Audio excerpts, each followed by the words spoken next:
তাই মেয়র সাহেব হয়তো আমগরে ঈদের সালামি দেওয়ার লিগা ডাকছে। হ, পকেটে একটা টাকাও নাই আর সালামি দিমু।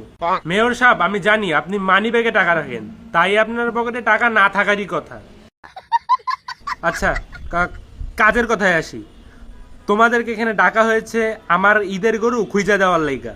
ও বুঝছি, সারে গরু কিনতে গেলে সারে হয়তো গরুওয়ালা ঠকায়, এই জন্য মনে হয় আমগো মতো বাহাদুরে দিয়া গরু কিনাইব।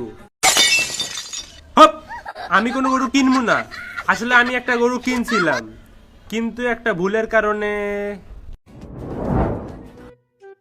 গরু তো কিনাই ফেললাম। গরুর লগে সেলফি তোলাও তো শেষ। এবার এই ছবিগুলা ফেসবুকে পোস্ট দেই। ক্যাপশন কি দেওয়া যায়? আলহামদুলিল্লাহ হাম্বাডান। হ্যাঁ, না না না না না না, যদি ফেসবুকে পোস্ট দেই তাহলে মাইসে কি কইব? আরে হোপ, মানুষের কথায় কান দিয়া লাভ আছে নাকি? আমি পোস্ট দেই আলহামদুলিল্লাহ হাম্বাডান। এবার যাই। হে হে, এবার এই চোরের হইব বনহ, কারণ এই চোর ফেসবুকে পাইছে বিশাল বড় এক গরুর খোঁজ। কিন্তু গরুটা কই দেখতাছি না যে। ওই যে তাড়াতাড়ি লয়া কাইটা পড়ি।